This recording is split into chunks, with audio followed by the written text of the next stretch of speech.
የማህፀን ፍሬ የተባረከ ነው ያለቻት ማንን ነው? ማርያምን እኮ። የማህፀኗ ፍሬ የተባለው ማን ነው? ጌታ ኢየሱስ። የማህፀን ፍሬ ማለት ነው ዘሯ በዘር ዳዘር። ምን አይነት ዘር ነው? ስጋ። ያ ስጋ ከማን ነው ፍሬ የተገኘው? አይ ፍሬ የተገኘ ማህፀንሽ ፍሬ ስለተባለ ከማርያም። ስለዚህ በቃ ክርስቶስ ከማርያም በስጋ መጥቷል። አለቀ እኮ። ይሄው ቢንጎ እኮ። እኔ እኮ ክርስቶስ ከማርያም በስጋ መጥቷል የሚል ትምህርት እኮ አለኝ። አምናለሁ። ስለዚህ ከማርያም ስጋ ነው የሚል ምንም ማስረጃ የለም ነው ያለው። የማህፀንሽ ፍሬ እኮ ነው ያላት እኮ። ያንቺ የማህፀን ፍሬ ነው። የማህፀንሽ ፍሬ ማለት ካንቺ የተገኘ ነው ማለት አይደለ? በስጋ የማህፀንሽ ፍሬ ማለት።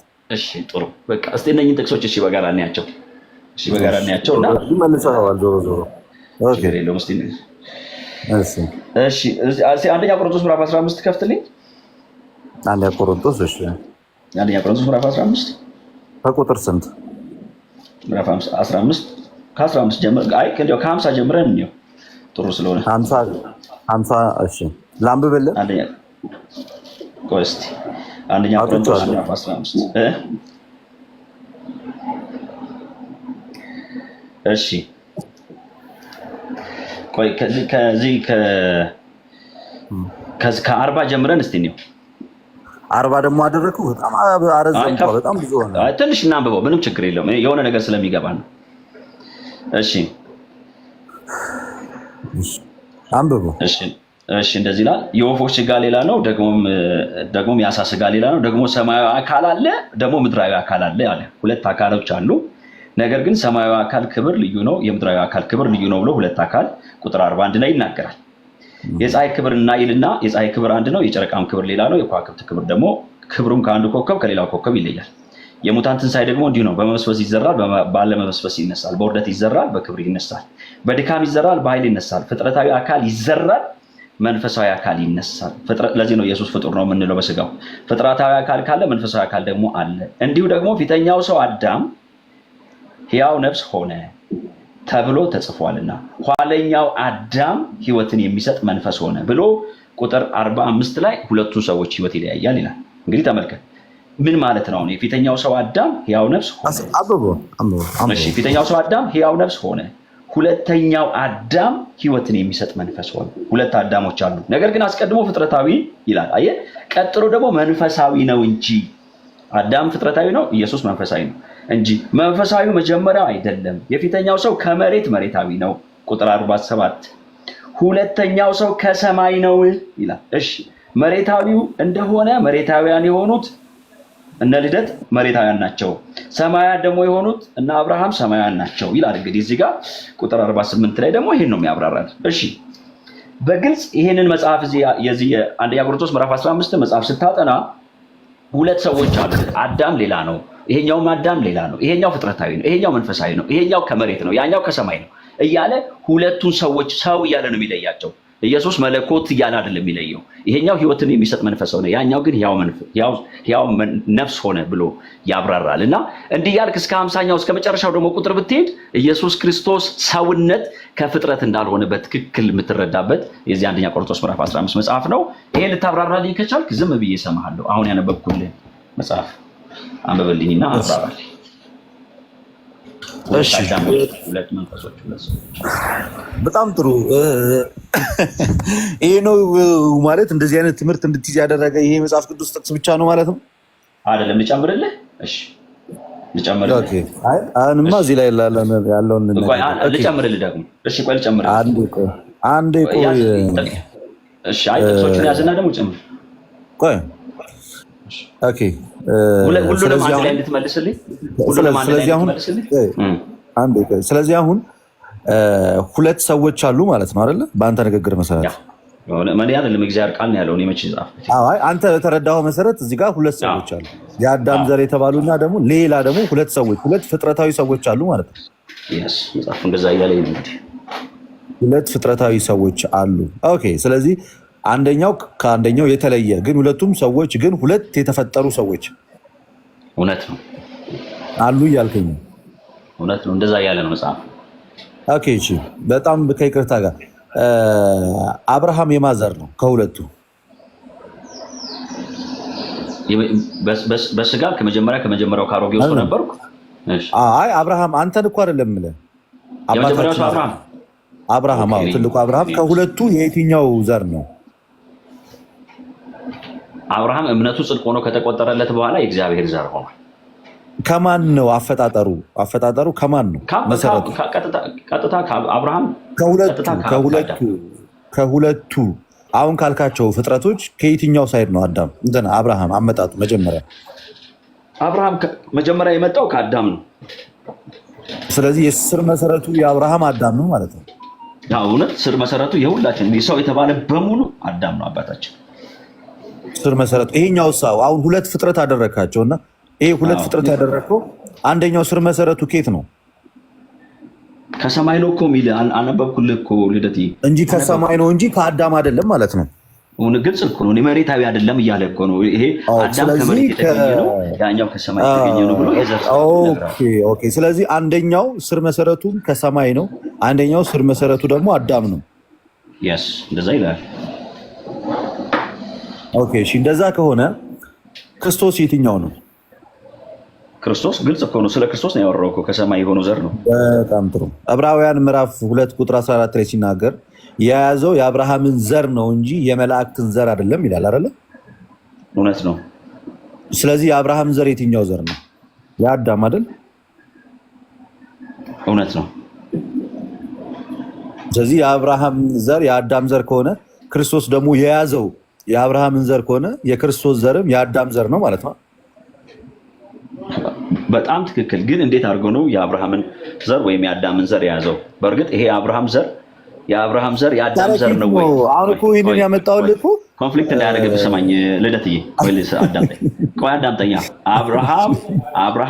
አብርሃም የአዳም ዘር ነበር የሚባል ሰው ነው። ባይዘው ነበር የአዳም ዘር ነበር። ስር መሰረቱ ቅድም የጠየቅኩህ ለዚህ እኮ ነው። በስጋ ስር መሰረቱ በስጋ ሁላችንም እንዳልኩ ከአዳም ነን፣ አብርሃምን ጨምሮ ማንም። እኔ አሁን የጠየቅኩህ ጥያቄ እሱኛው አይደለም። አንተ እኮ ሁለት የተፈጠሩ ሰዎችን አስቀመጥክልኝ። አንደኛው ሰማያዊ የሆነ ሰው ፍጥረት የተፈጠረ ግን ሰማያዊ የሆነ አንደኛው ደግሞ ከአዳም የሆነ ደምሮ አንድ የሚታርግ ቴንኪው አስቀመጥክልንና ክርስቶስ ከሁለቱ የትኛው ነው ስል ከሰማይ የተፈጠረው ነው አልከኝ። ኦኬ እሺ፣ እንደዛ ከሆነ አብርሃም ከየትኛው ወገን ነው ስለ አባታችን አብርሃም እሱ ከአዳም ነው አልከኝ።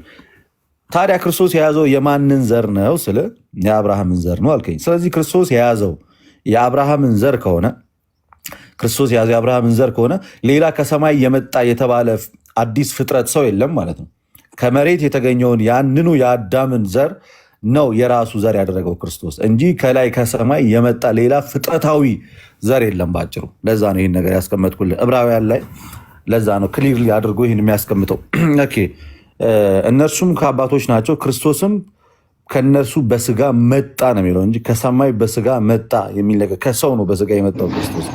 ኤኒዌይስ እዛ ጋር ትንሽ ያምታታኸውን ነገር ላስተካክለው። አንደኛ ቆሮንቶስ ላይ ያለውን ሀሳብ ትንሽ ክሊር ላድርግልህ።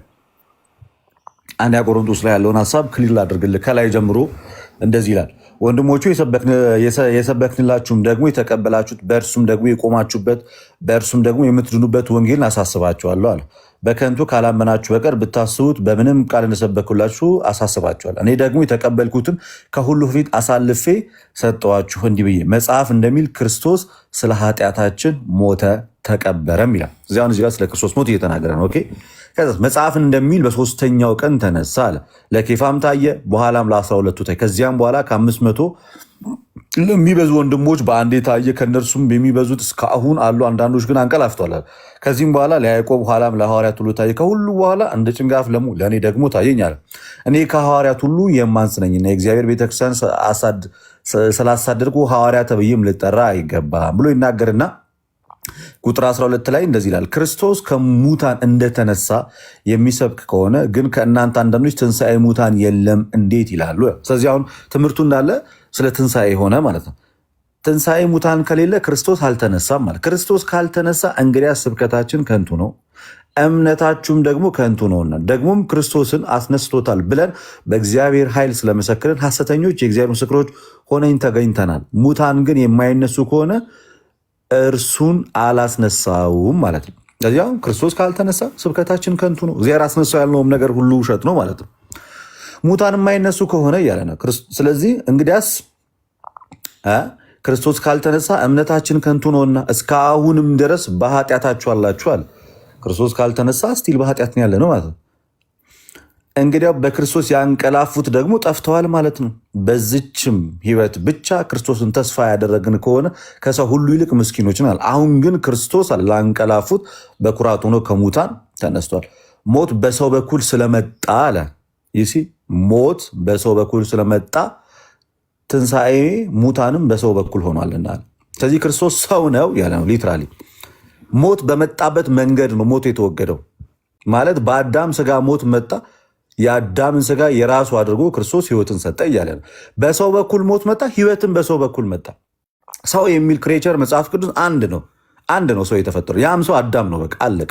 ከዛ ውጭ ሌላ ክሬት የተደረገ ሰው በሚል ከአዳም ውጭ ሌላ የተፈጠረ በፍጥረት ደረጃ የለም። ሁሉ ይባዛል እንጂ እየተዋለደ ይባዛል እንጂ ሌላ ሰው የተባለ ክሬቸር የለም። በዛ ነው ሞት በሰው በኩል ስለመጣ አለ። ሞት በማን በኩል ነው የመጣው? አብርሃም እስቲ ቆይ እሺ፣ እንዲሁ ብዙም ብለህ ሰብሰብ አድርገህ ከመናገር በፊት አንዴ ሞት ቆይ አንተ ረጅም ሳስ ሞት በማን በኩል ነው የመጣው? ሞት በማን በኩል ነው የገባው? በሰው በኩል ወይም በአዳም በኩል። አዎ፣ ስለዚህ ሞት በሰው በኩል ነው የገባው። ኦኬ፣ ትንሣኤ ሙታንሳ በማን በኩል ነው የሆነው? በሰማያዊ ሰው ወይም በሰው በኩል። በሰው በኩል ነው የሆነው። እዚሁ ጋር ይደግልሃል። በሰው በኩል ሆኗል ነው። ስለዚህ አዳም ገድሎን አዳም አስነሳን እያልከኝ ነው ማለት ነው? አይደለም። አዳም ገደለን። በአዳም በኩል የመጣው ከአዳም ዘር ወይም ከአብርሃም ዘር የመጣው አይደለም። አዳም ገደለን። ስለዚህ ከአዳም ዘር የተወለደው ክርስቶስ ደግሞ ህይወትን ሰጠን። አለቀ። ያ ማለት ከአብርሃም ዘር የተወለደው የዳዊት የወገቡ ፍሬ የተባለ ክርስቶስ ማለት ነው። የዳዊት የወገቡ ፍሬ ክርስቶስ የዳዊት የወገቡ ፍሬ ነው። አሳያለሁ። ገና በጣም ብዙ በርካታ ማስረጃዎችን አስቀምጥልሃለሁ። እኔ የዳዊት ስርና ዘር ነኝ ብሎ የተናገረበትን ማለት ነው። ኦኬ። ስለዚህ ምን አለ?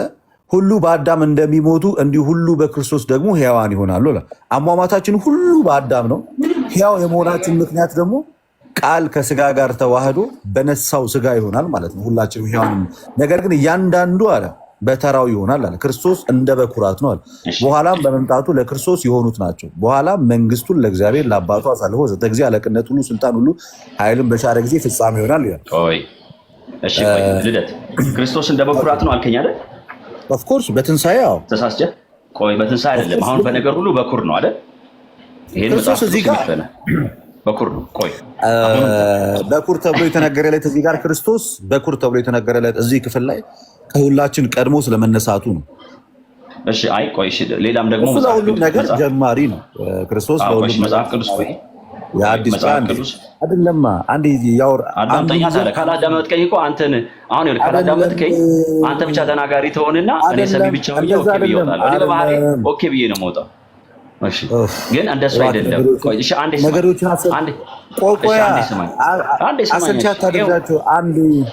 አንተ ለምን አሰማኝም? እኔንስ እሺ እንዴ ትክክል አይደለም። ማዳመጥ ያለብህ አንተ በቃ አሁን እሺ ትክክል አይደለም። ደግሞ እነኝን ጥቅሶች ላንሳ። አንተ ያልከውን ደግሞ እኔ መልሼ ደግሞ ላብራራ ወይ ገና እኮ መች ጨረስኩት እኮ ገና እኮ በቃ ተረጋግጥ፣ ትጨምራለህ። በቃ ደግሞ አሁን ደግሞ እስቲ እኔ እቺ እንትን አይደለችም። ይሄ ጉዳይ ሲሪየስ ኬስ ስለሆነ ካለ በዛ እኔ እሺ ብዬ ሰምቼ ነው የምወጣው። ልደት በባህሪ እንደዛ ስለሆንኩ ማለት ነው። ስለዚህ አሁን ምንድን ነው የምናደርገው? አሁን ክርስቶስ በኩር እንደሆነ ታምናለህ? ታምናለህ? አንድ ድል ውስጥ እና ራሱ ላብራራ ፕሊዝ። በቃ አብራራ። በቃኝ ስትል ደግሞ ካልጠየቅኩ ካለበዛ ልደተ ቃል እኮ አስተማረው እየተባለ የሚጫወቱበትን ጨዋታ እንዳታጫውተን። እንደዚህ ሳይሆን ቃል ልጠይቅህ፣ የእግዚአብሔር ቃል ልጠይቅህ፣ ይሄንን መልስልኝ። ከመለስክልኝ ወይ ካለበዛ ዝም ብዬ እኔ ክርስቶስ የስ በኩራት ነው፣ በኩር ነው ለሁሉም ነገር ክርስቶስ። ስለዚህ አዳም በኩር ነው በፍጥረት ደረጃ የመጀመሪያ ሰው ነው አዳም። እሺ በቃ ቆላስይስ ምዕራፍ 1:15 ላይ ይህንኑ ያብራራል። ኢየሱስ ክርስቶስ በኩርና ጉዳይ ሳንጨርስ እኔ እኮ ለዚህ ነው አዳምጠኝ ብለህ እዚህ ጋር ሳልክ እዛ ትሄዳለህ። ችግር የለም አልሄድብህም። አንደኛ ቆሮንቶስ ላይ ያለው ነገር አልጨረስንም እኮ። እሺ ቆይ እንጨርሳለን። አንደኛ ቆሮንቶስ ያለውን ሐሳብ አልጨረስንም። የጠየቀኝን ለመመለስ ብዬ ነው ያቋረጥኩት እንጂ አንደኛ ቆሮንቶስ ላይ ያለው ሐሳብ ገና ምን ተነካ?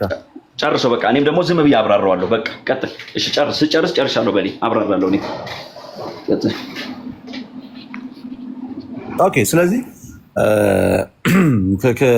ክርስቶስ ሌላ ፍጥረት ነው እያልክ ነው። ከአዳም ዘር ምንም አይነት ነገር የለውም። ሁለት ፍጥረቶች ናቸው ያሉት፣ አዳም የሚባል ፍጥረትና የክርስቶስ ስጋ የሚባል ፍጥረት አለ እያልክ ነው ያለው። ይሄ እንግዲህ ፕሮቴስታንት እንደዚህ እንደሚያምን አላውቅም ነበረ ነገር ክርስቶስ ነው።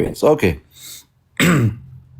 ስለዚህ እንደዚህ ምንድነው እየተናገረ ያለው ነገር ግን እያንዳንዱ በራሱ ተራ ይሆናልና ክርስቶስ እንደ በኩራት ነው። ኦፍኮርስ ሁላችንም ትንሳኤያችን በየተራ ይሆናል። ግን አስቀድሞ ከሁላችን የተነሳው ደግሞ ክርስቶስ ነው። አለቅ ክርስቶስ የትንሳኤያችን በኩር።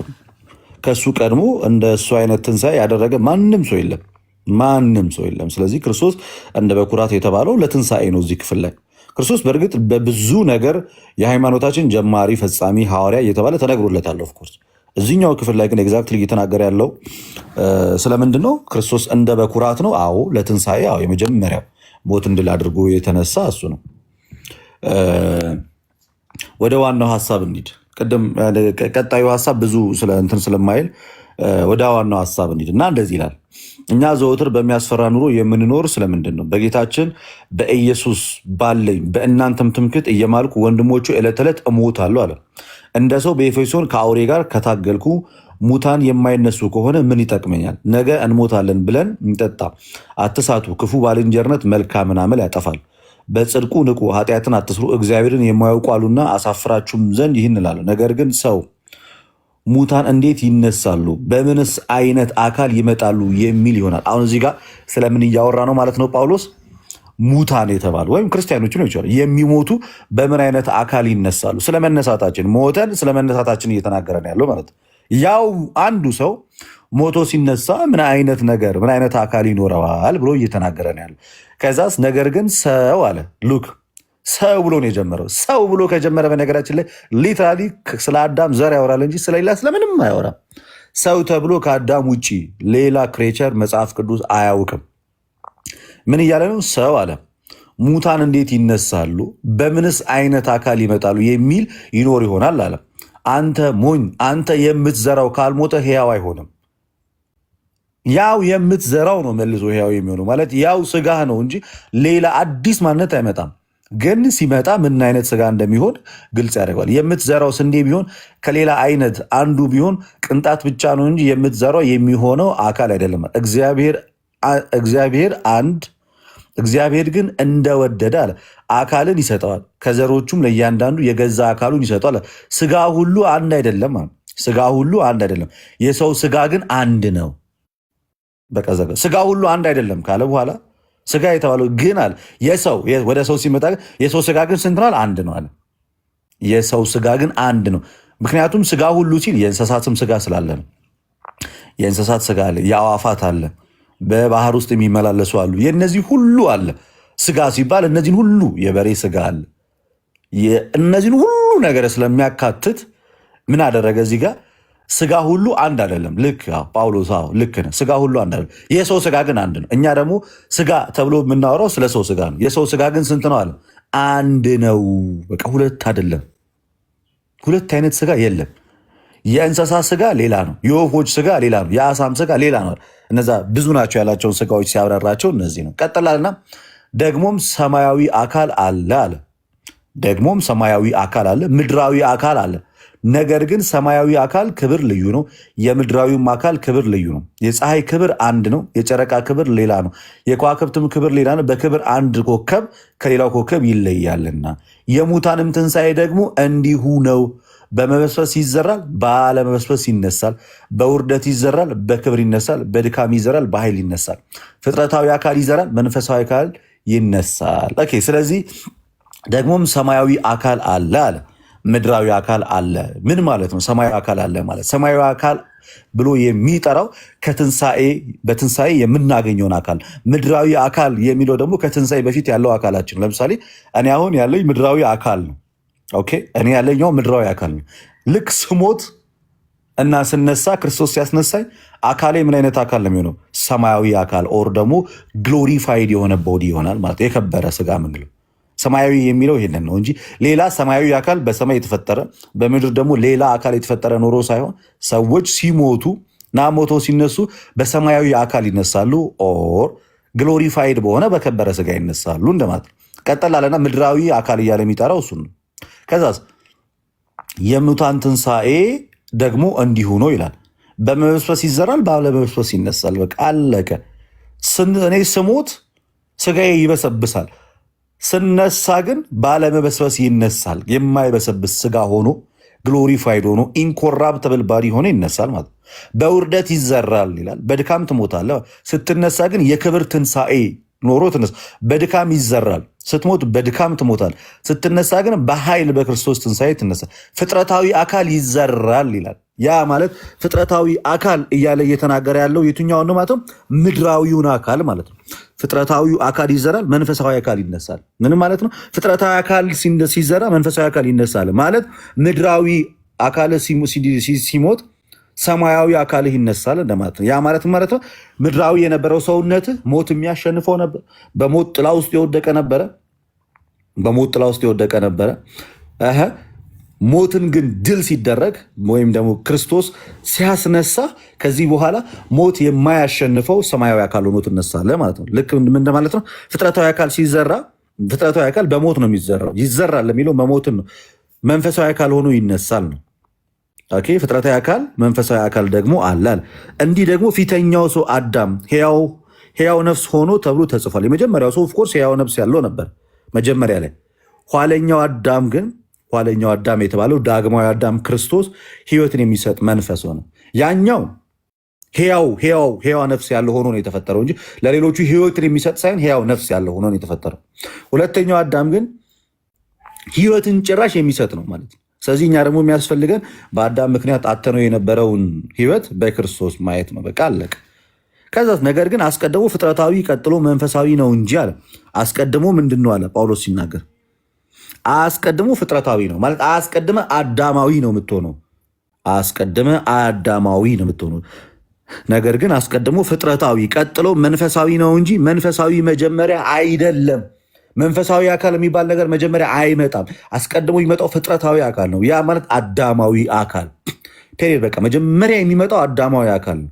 ዘን አዳማዊ አካል ይዘራል ወይም ደግሞ ፍጥረታዊ አካል ይዘራል። ሲነሳ መንፈሳዊ አካል ይሆናል። ዊች ኢዝ የትንሣኤ ስጋ ወይም ግሎሪፋይድ የሆነ ባዲ ይሆናል። የፊተኛው ሰው ከመሬት ነው አለ፣ ሁለተኛው ሰው ከሰማይ ነው።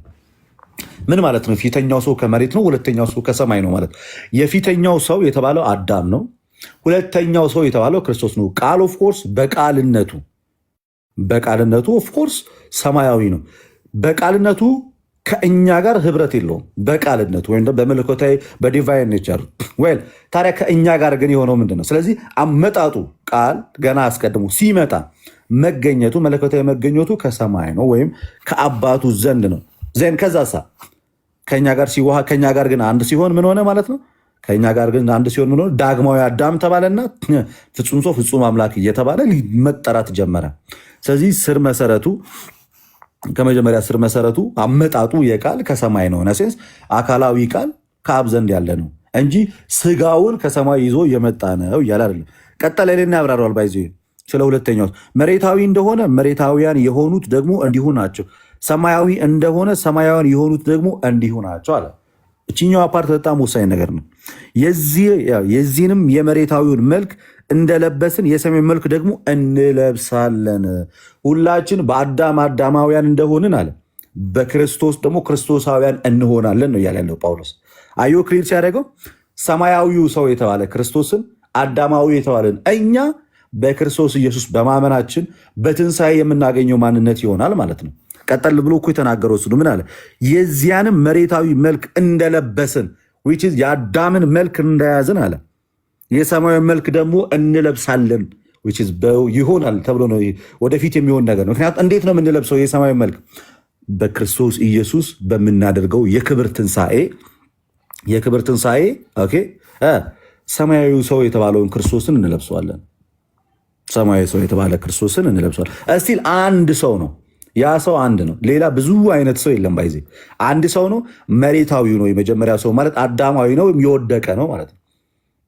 ከዛኛ የውድቀት መልክ ያለን ሰዎች በክርስቶስ ኢየሱስ በማመናችን ክብር የተባለ ክርስቶስን እንለብሳለን። በአዳም የተራቆት ነው ኢየሱስን እንለብሳለን ነው በአጭሩ። ኢየሱስ ደግሞ ለዚህ ክብር ያበቃን የወደቀው ማንነታችንን የራሱ ገንዘብ ስላደረገ ነው።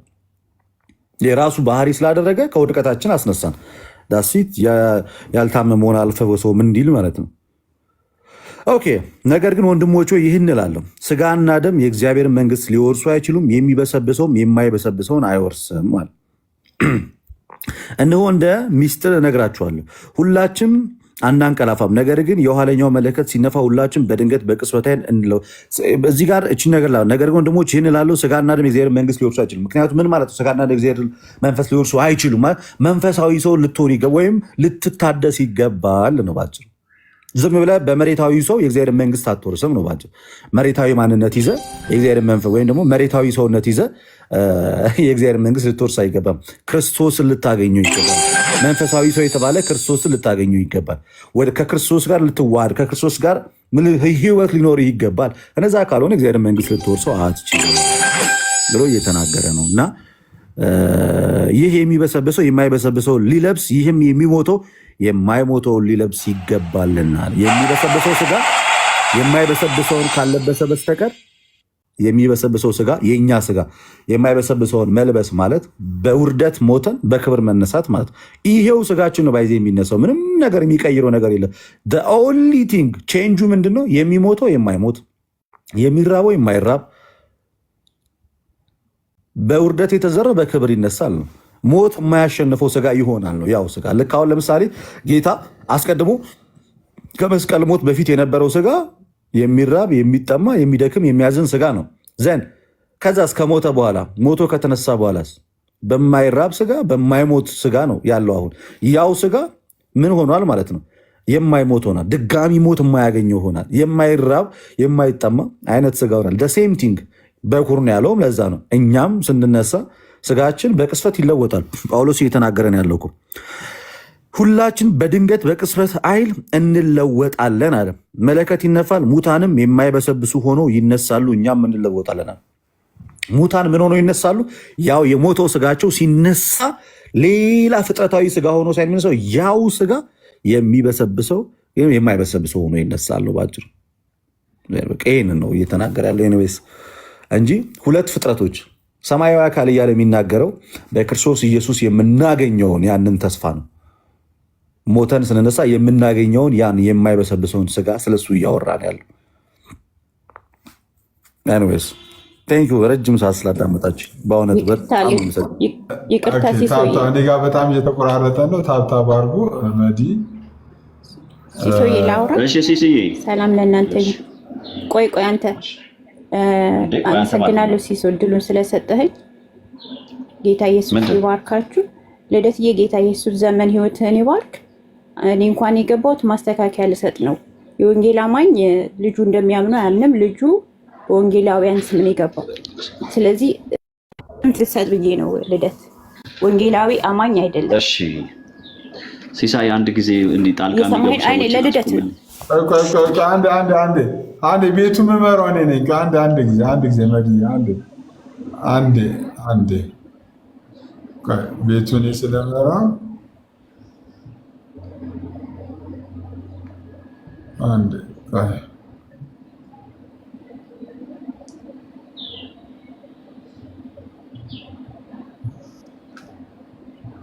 እሺ እህታችን መዲ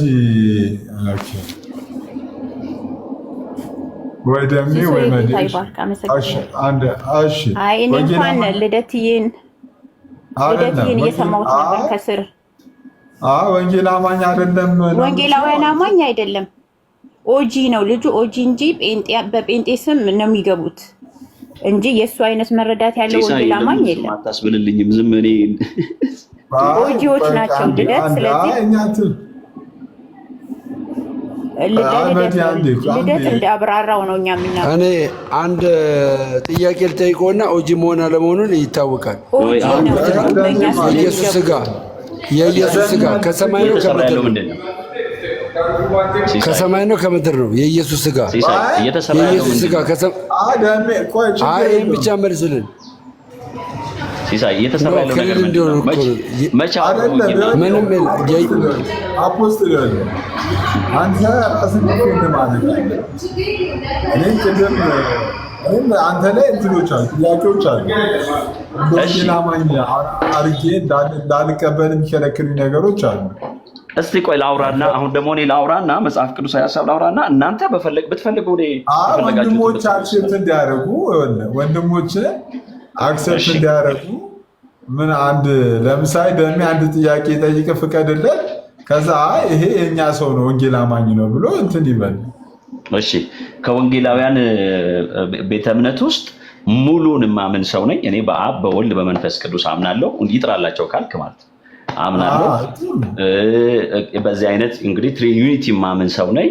በስነ መለኮት አገልግሎት ውስጥም አገለግላለሁ። እግዚአብሔር በረዳኝ አቅም ኢየሱስ በስጋ በሰው እንደመጣ አምናለሁ። ሌላ ምንድነው? ወንጌላውያን አማኞች የሚያምኑት ሌላ ምንድነው? ክርስቶሎጂ ይሄ ነው። የእግዚአብሔር ልጅ ኢየሱስ እንደሆነ አምናለሁ። ደሜ ጥያቄ ጠይቅና በቃ ይሄ እኮ ነው። አሁን መጽሐፍ ቅዱስ ላይ ያለውን ሐሳብ ደሜ ጥያቄ ጠይቅና እኔ ከልደት ጋር ሳልጨርስ ለምንድን ነው ወደ ችግር የለም አይደለም።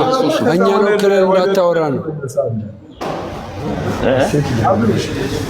እኛ ሁለት ጥያቄ የምጠይቀና ሁለት ጥያቄ ጠይቀና ሲስ አንድ አዳምጠኝ። ሁለት ጥያቄ ልጠይቀና ሁለቱን መልስ እኔ ግን ሌላ ላይ እንደዚህ ነው የምታደርገው ሲሳይ ነውስ? እሺ ልበል። ለምን ትደበቃለህ? ብራዘር ምን አስፈራ? ለምን ፈራ? አሁን ሰዎች ከእቅዳችን ያስወጡናል። የፈለገው ወሰን ይችላሉ። ትቀጥላለህ። ሁለት ጥያቄ መልስልኝ። አብሽ ለኔ ብለህ ሁለት ጥያቄ መልስልኝ። አንደኛ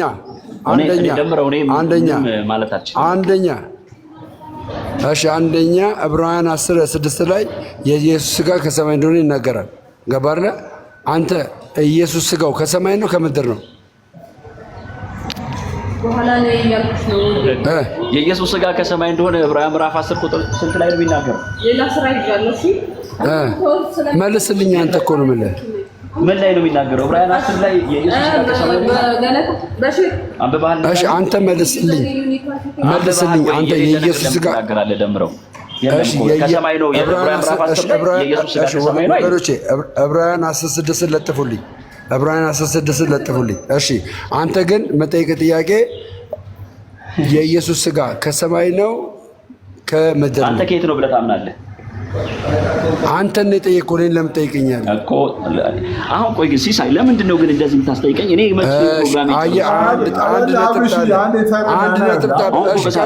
ሰዎች እንዲያወሩ ቀጠል ጠይቀህ በቃ የኛውን ነጥብ ጥላል። ቀጠል ጠይቀህ ስላሴን ትቀበላለህ? አዎ በጣም ነው የማምነው ስላሴ እምነት። እሺ ኢየሱስ ክርስቶስ አብ ነው? ኢየሱስ አብ ነው ወይ? መልስልኝ። ኢየሱስ አብ ነው? አይደለም። አይደለም። ኢየሱስ ወልድ ነው። ኢየሱስ አብ አይደለም? አዎ አብ አይደለም፣ ወልድ ነው ኢየሱስ። እስኪ ስላሴን ግለጥልኝ። ግብር ምን ማለት ነው? በጌታ ኢየሱስ ሆይ፣ ኧረ በቃ ሲሳይ ምን ሆነሃል? በጌታ ሲሳይ ልክ አይደለህም። መልስልኝ። የህፃናት ጨዋታ አይደለውም አለ አይደለ? እሱ ኦሪጂሰስ አይደለውም አለ። በቃ ይሄን ትምህርት የኛ ትምህርት አይደለም ብላችሁ ለፉት እንጂ በግልጽ ኦሪጂሰስ ነው። ስፒሪዬ ኖ በእኛ ስም ነው የሚሉት እንጂ ነው የሚያጭበረብሩት። የወንጌላውያን አይደለም በሉት እንጂ የኛ ትምህርት አይደለም። ባጭሩ የኛ ትምህርት ልደት እንዳብራራሽ ግን በግድ እሱ ኦሪጂሰስ ማለት ትክክል አይደለም። እኛን ወክሎ መግባት የለበትም። ወንጌል አማኝ አይደለም። እሺ ቀጥሉ እስቲ። አንድ አዳምጡ ማለት ልጁ እንግዲህ የጠየቃችሁትን ጥያቄ አምናለሁ ብሎ ተናግሯል። ልጁ ክሊርሊ ፕሮቴስታንት እንደሆነ ተናግሯል። ወይ እዛ ፕሮቴስታንት ውስጥ ሆኖ በቃ እንደዚህ አይነት አመለካከት ያላቸው ሰዎች ሊኖሩ ይችላሉ ብሎ ማለፍ ይቻላል እንጂ በግድ ኦንሊ ጂሰስ ና አንተ ጴንጤ ነህ ልትሉት አትችሉም። በስላሴ አምናለሁ የሚል ኦንሊ ጂሰስ እኔ አላውቅም። በስላሴ አምናለሁ የሚል ኢየሱስ ወልድ ነው እንጂ አብ አይደለም ካለ ይሄ ኦንሊ ጂሰስ አይደለም። ወይ ጠይቁት ስፔሲፊካሊ በየትኛው ማለት በካውንስሉ ስር በየትኛው በኩል ነው ያለው ብላችሁ ጠይቁት እንጂ ሌላ ስም ቶሎ አትለጥፉበት። እኔም እንደዛ ብደረግ ደስ አይለኝም። ለምሳሌ ጠይቁት እስኪ ቸርች አንተ የት ነው ከኬት ነው የተማርከው ምናምን ተብሎ ይጠየቃል። በቃ ጠይቁት፣ ያለውን ነገር አውሩት እንጂ ኦንሊ ጂሰሳዊ እምነት ምናምን ነገር ነው ባጭሩ። እኔ ማዝነው በእውነት ለመናገር በሲሳይ ነው ማለት ሲሳይ ዋን ሞር ታይም ኢየሱስ ያማልዳል። ዋን ሞር ታይም ኢየሱስ ያማልዳል ብራዘር፣ ዋን ሞር ታይም። ምክንያቱም ፌዝ ያንተ እምነት ነው የምትናገረው። ስለዚህ ኢየሱስ ያማልዳል አያማልድም? እንዴ ጌታ ኢየሱስ እሺ፣ ደስ ይበል ደሜ። በጣም ጌታ ኢየሱስ የሚያማልድ ጌታ ነው። እሺ፣ ከማን ነው የሚያማልደን? ከማን ጋር ነው የሚያማልደን? ከእግዚአብሔር ጋር ወይም ከአብ። ኢየሱስ እግዚአብሔር አይደለም ወይ? ጌታ ኢየሱስ አሁን ምንድነው ግን ሲሳይ የሆነ ያለው ነገር እንደዚህ ነው እንደ ነገሩ? ለደሜ ማብራሪያ ለደሜ ከይቀጣ ለደሜ አብርሽ እኔ ብዙ ጊዜ ከእኛም ወንድሞች ጋር እንዲያወራ የምፈልገው እና ከሌሎችም ጋር እንዲያወራ የምፈልገው እና እዚህ ርዕስ ላይ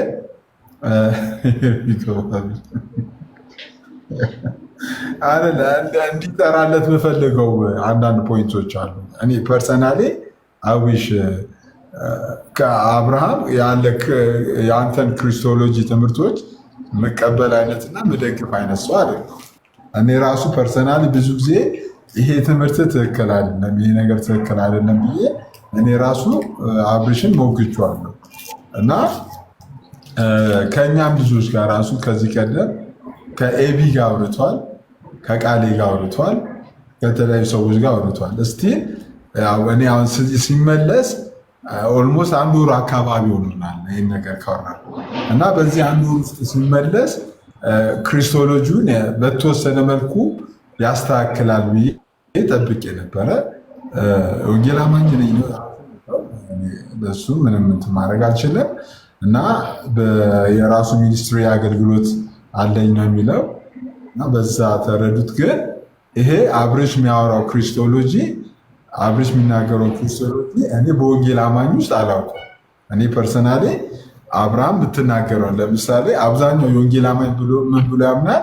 ኦልሞስት ወንጌል አማኞች እንደዚህ ብለን እናምናለን። አንደኛ ኢየሱስ ክርስቶስ ከቅድስት ድንግል ማርያም ስጋ ነስቷል ብለን እናምናለን።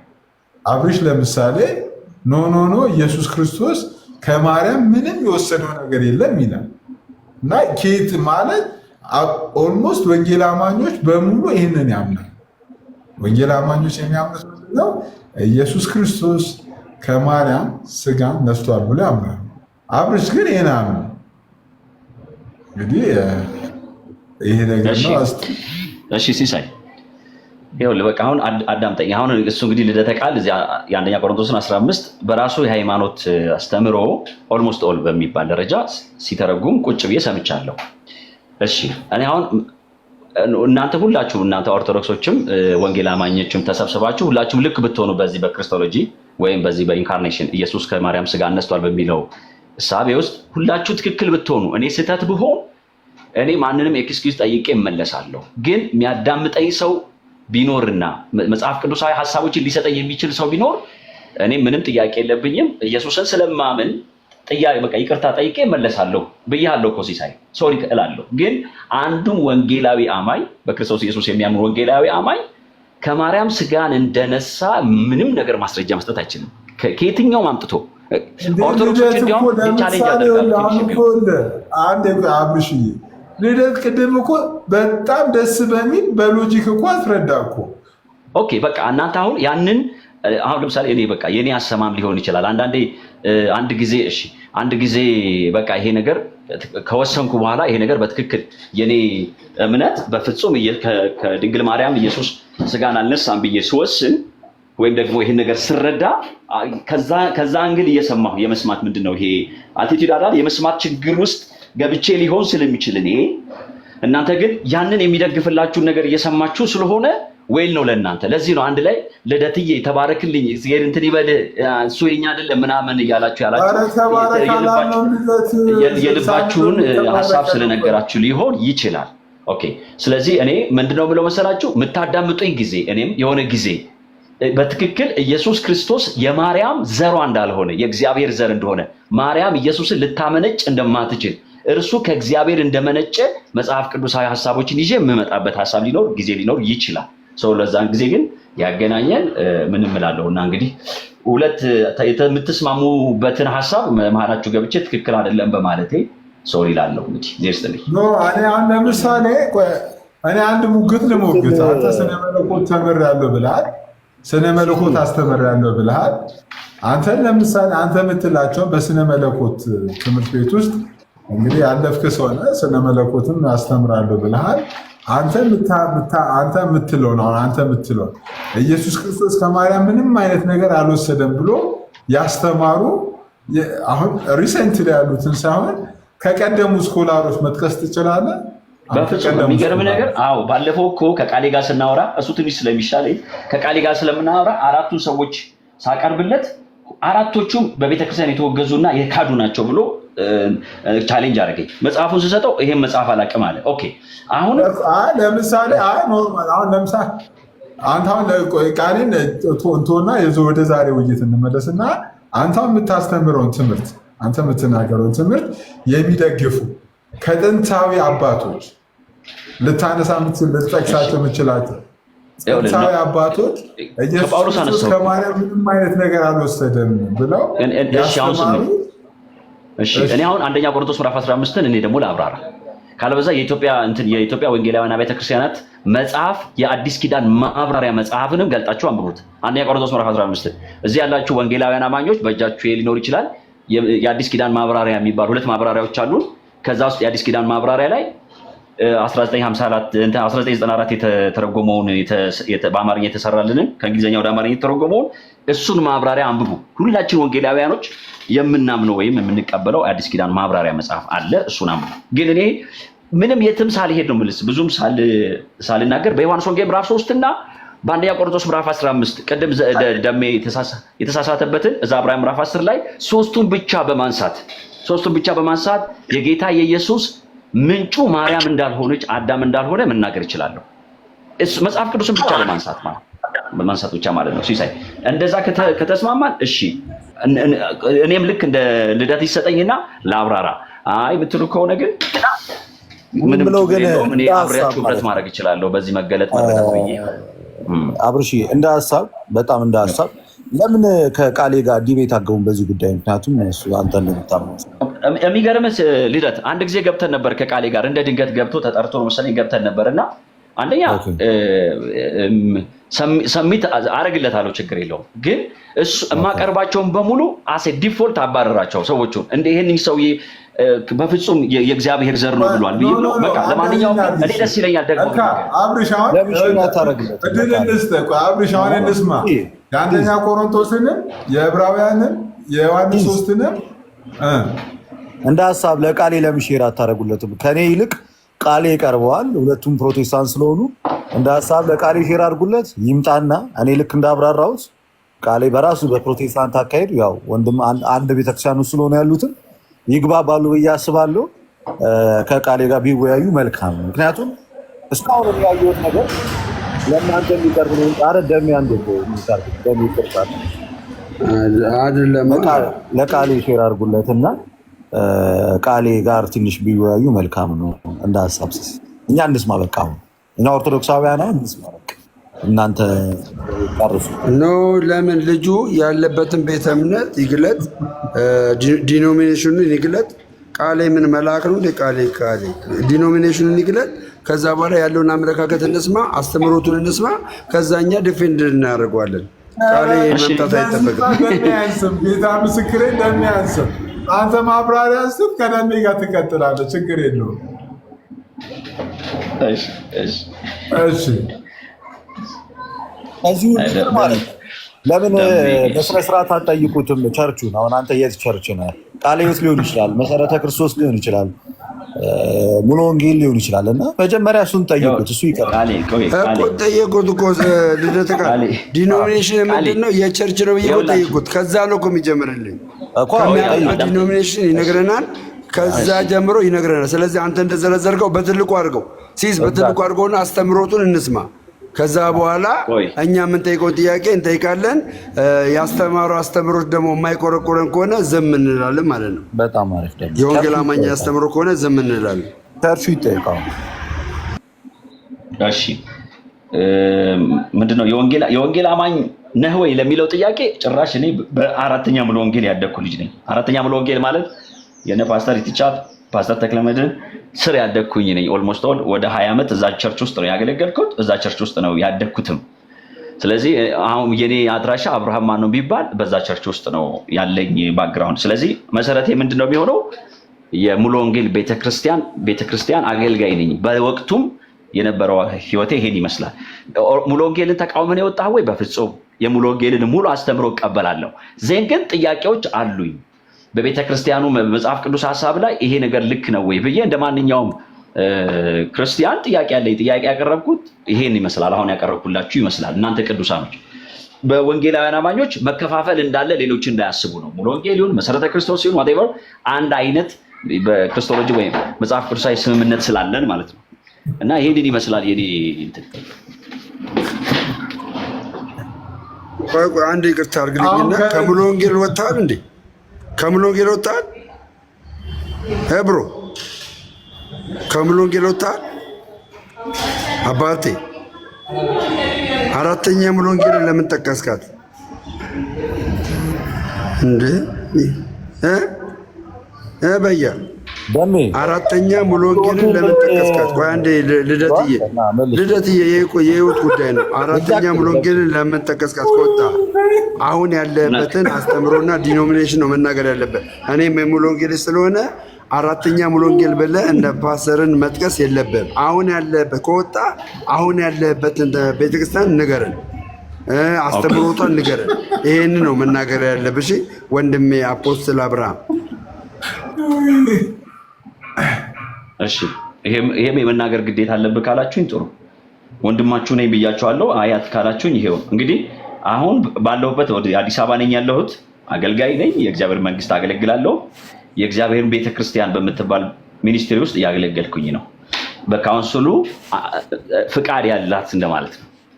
ወይም ደግሞ በህገ መንግስቱ ቦታ ያላት እንደማለት ነው። እሷ ቤተክርስቲያን ውስጥ ያሉትን ምዕመኖች አገለግላለሁ። ኦኬ እንደ ሲሲቲቪ ማለት ነው። እንደ ፖል ሲሲቲቪ ቸርች እንደዛ ማለት ነው። የሆነ ግሮሰሪ ምናምን ከግሮሰሪ ጎን ምናምን ተጣልታችሁ ወጣችሁ ምናምን ነው የከፈታችሁት። ስለዚህ ብራዘር አንተ አሁን የኢትዮጵያ ወንጌላውያን አብያተ ክርስቲያናትን ወክዬ እናገራለሁ በሙሉ ወንጌል ስም እንደዚህ ያደርጋለሁ አትበል። እሺ ወደ ትምህርት ወደ አስተምሮት በጣም ቁም ነገረኛ ነው። እኔ አልሰደብኩም እኮ አይደለም፣ አልሰደብኩም። እግዚአብሔር ምስክር አልሰደብኩም። አሁን እሺ ወደ አስተምሮት ግባ። እሺ ወደ አስተምሮት ግባ። በቃ ችግር የለውም። ወደ አስተምሮት ግባ። ወደ አስተምሮት ለምን ወደ አስተምሮት አገባም? አባቴ እንዴ ወደ አስተምሮት ግባ። ምን አይነት ዲኖሚኔሽን የምትከተለው?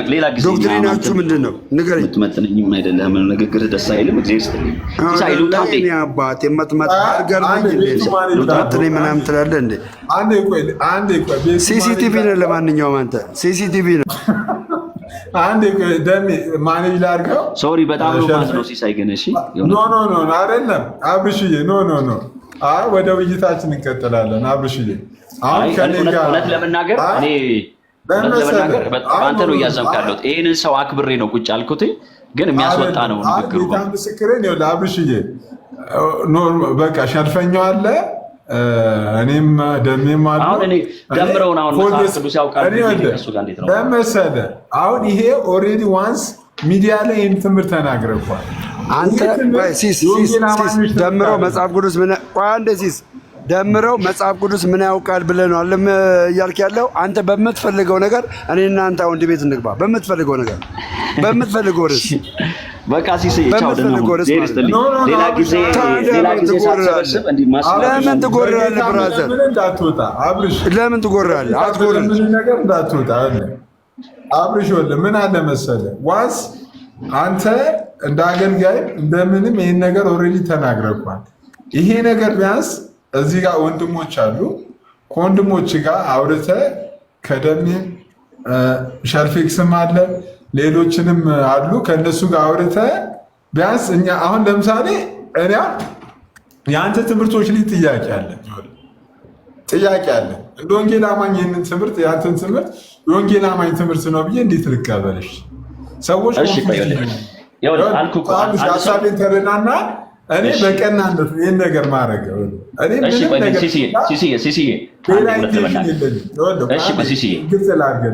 ሌላ ኢንቴንሽን የለኝም።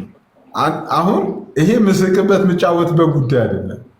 ምንም አይነት ኢንቴንሽን የለኝም። ኢንቴንሽን ምንድን ነው? ታሪካዊ ክርስትና ትምህርት ሰዎች መቀበል አለባቸው ብዬ ነው የማስበው። ክርስትና ዛሬ የመጣ አይደለም። ክርስትና የአንደኛ ክፍለ ዘመን ውጤት አይደለም።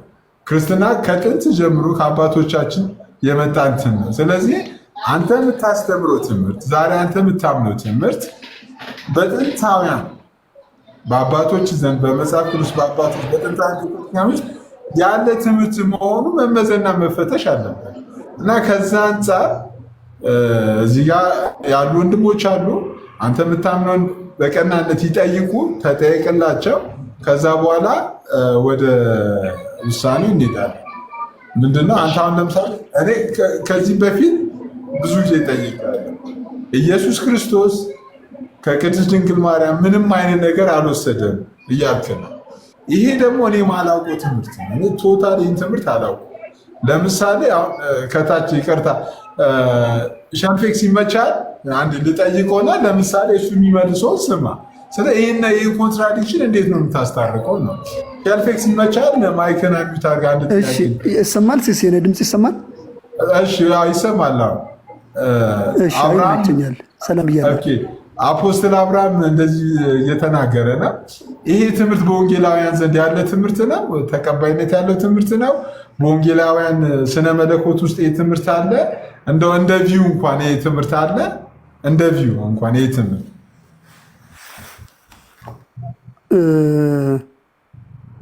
ክርስቶስ ከማርያም ስጋ አልነሳም የሚለው እንደ አጠቃላይ በፕሮቴስታንት ውስጥ እኔ እንደ ቪውም አይቼ አላውቅም። ምናልባት አሁን ኦንሊ ጂሰስም በቅርቡ ናቸው መሰለኝ የኢትዮጵያ ኦንሊ ጂሰስ ናቸው የሚያምኑት እንጂ የውጭዎች ኦንሊ ጂሰስ ራሱ እንደዛ አይነት የሚያምኑ አይመስለኝም።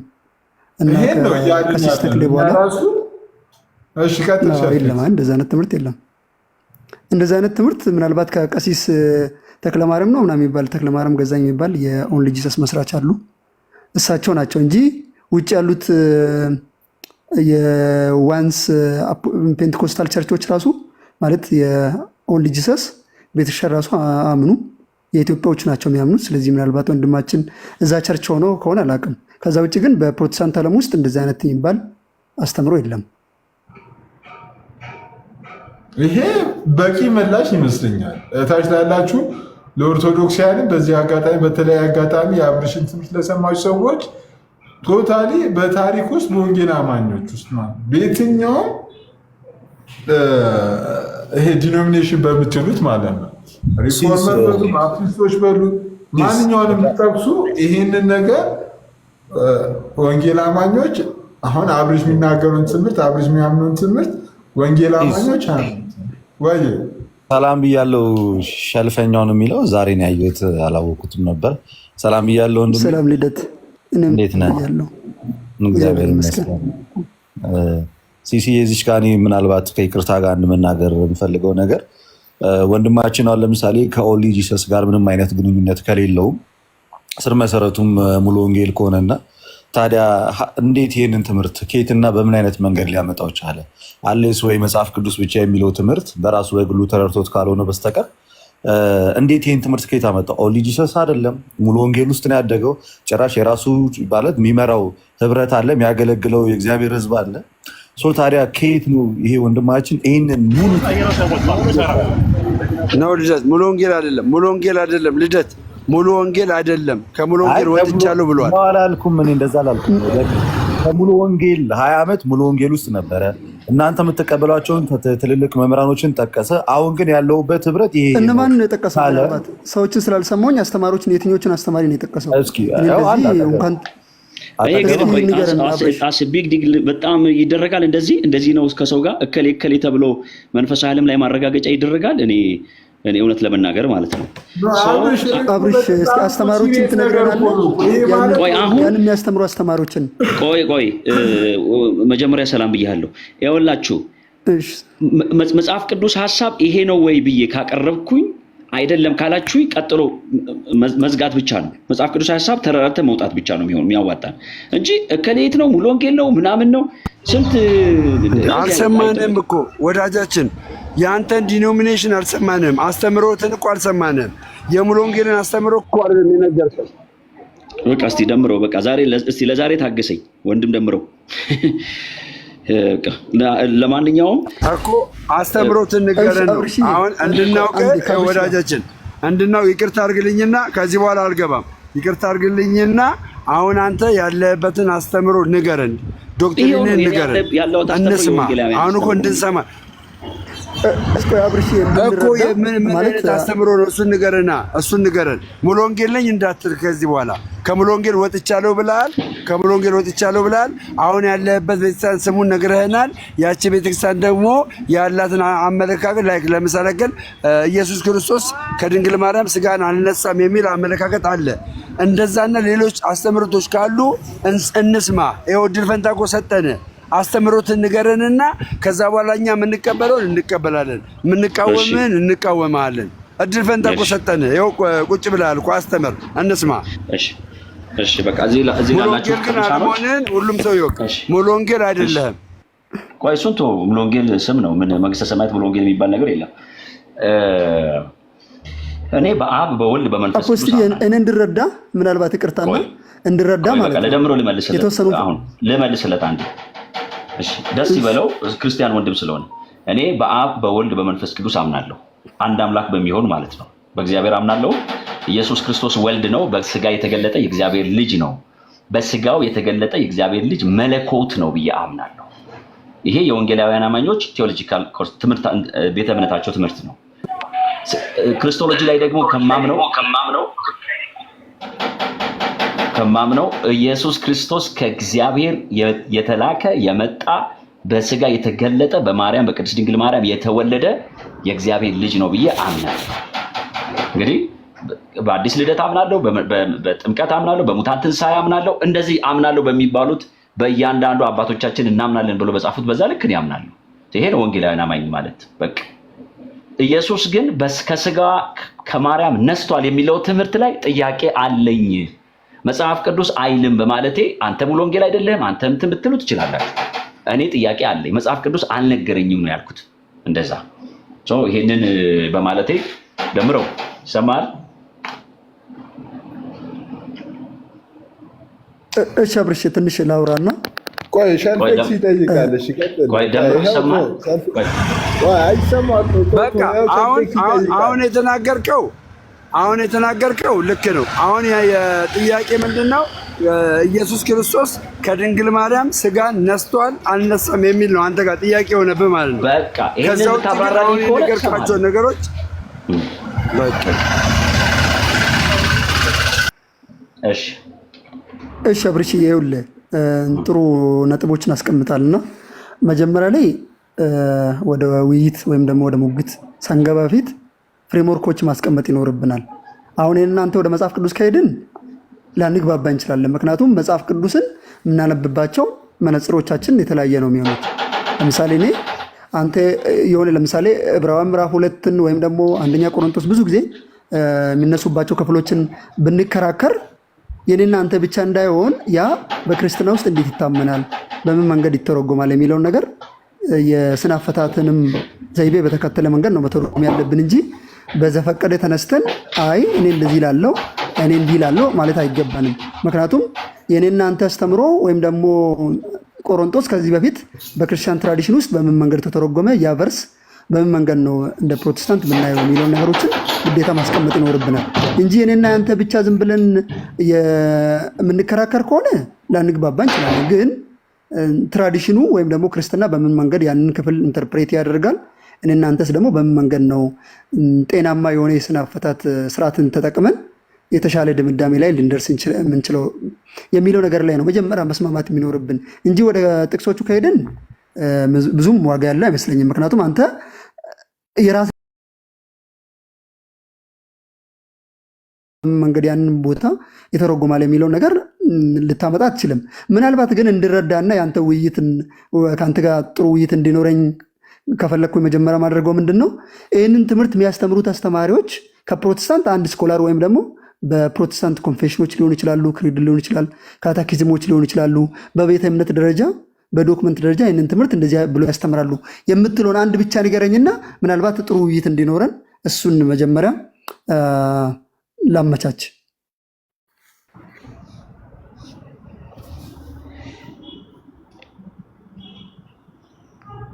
ይሰማል አብርሽ?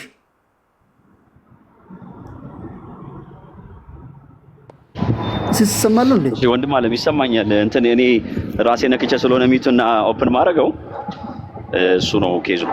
ለዛ ነው ረጅም ሰዓት የቆየውብህ። ደስ ይለኛል። ስነ አፈታቶችንም ማቅረብ እንችላለን።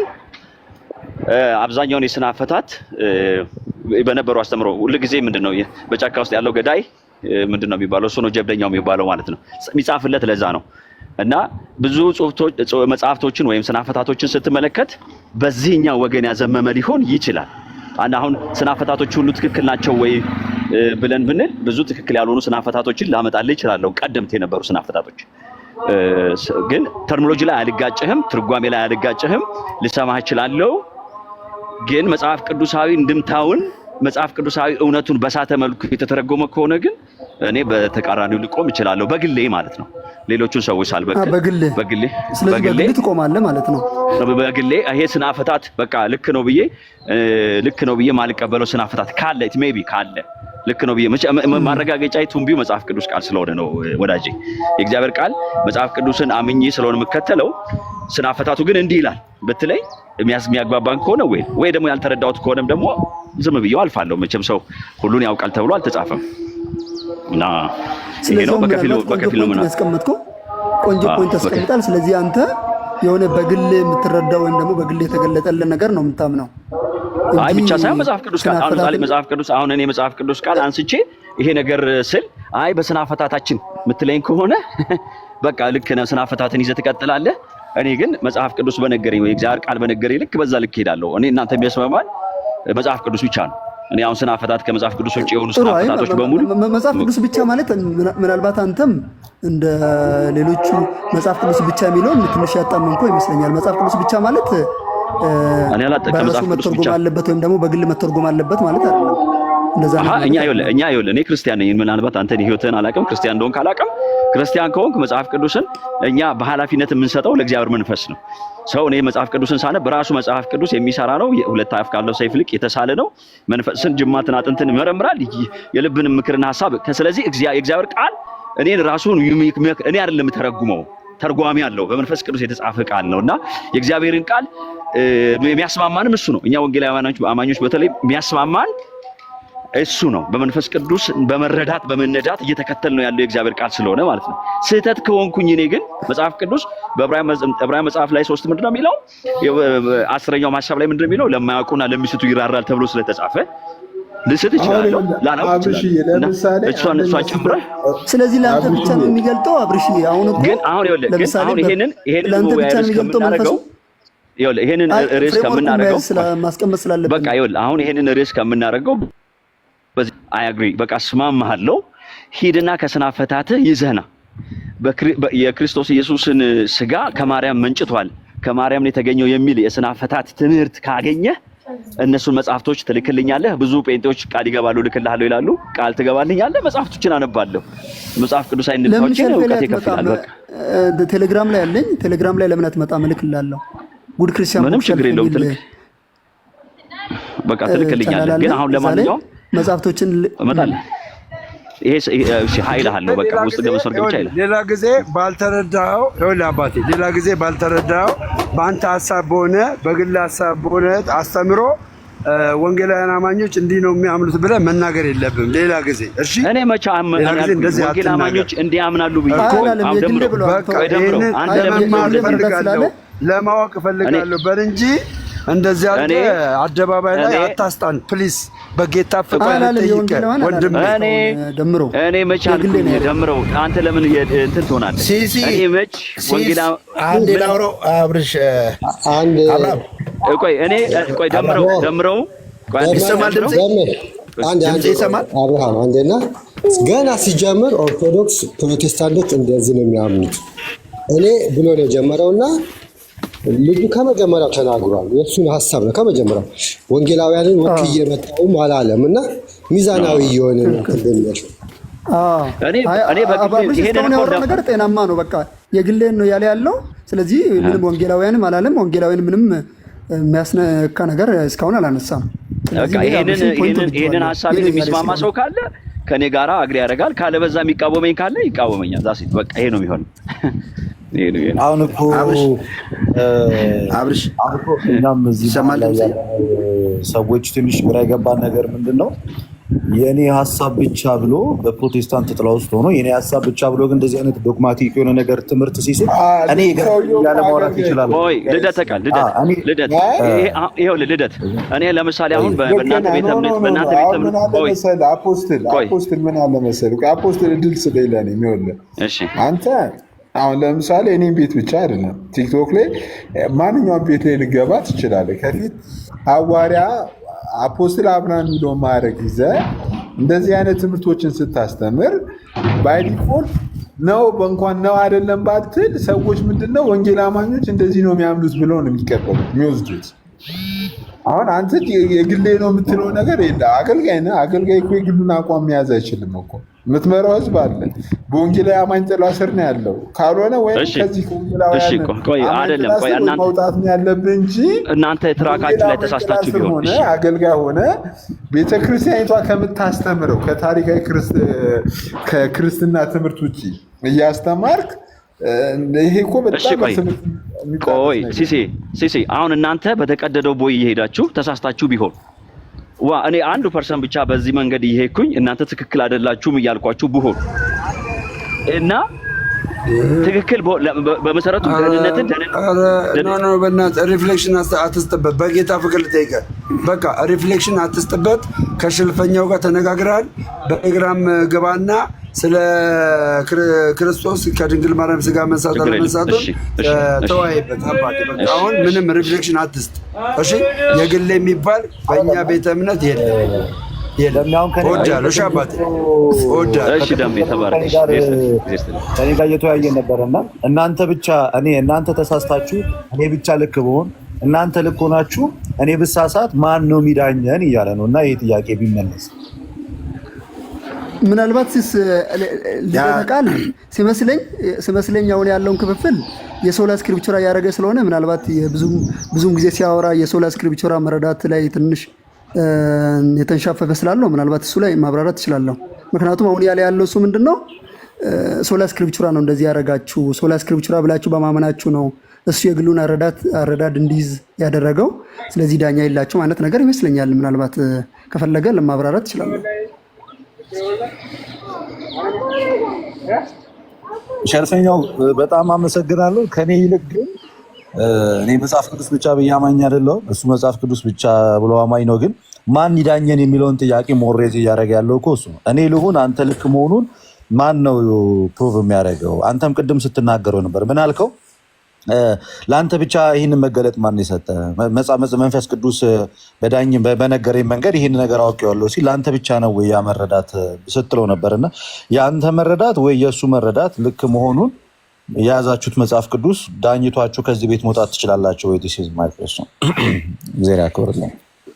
እሺ፣ ስለዚህ እሱን ያልኩት እኛ መጀመሪያ ሶላ ስክሪፕቸራ ስንለኛ ሰዎች የግል መረዳታቸውን ይዘው ወደ መጽሐፍ ቅዱስ ይመጣሉ ማለት አይደለም። መጽሐፍ ቅዱስ የሚነበብበት መጽሐፍ ቅዱስ ኢንተርፕሬት የሚደረግበት ወዮች አሉ። እኛ መጽሐፍ ቅዱስ ብቻ ስንል ብቻውን ይተረጎማል ወይም ደግሞ በራሳችን መረዳት እናነባለን ማለት አይደለም። ክሪዶች አሉን፣ ትውፊቶች አሉን፣ ኮንፌሽኖች አሉን፣ ካታኪዝሞች አሉን። አባቶች በምን መንገድ ነው የፈቱት የሚሉን ብዙ ነገሮችን ነው የምናየው።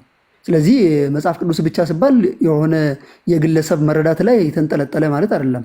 እኔና ለዚህ ነው ወንድማችንም መጀመሪያ ወደ መጽሐፍ ቅዱስ ሳንሄድ በፊት ፍሬምወርኩን ማስቀመጥ የፈለግኩትም የሶላ ስክሪፕቸራን መንገድ እየጠረኩኝ ነበር።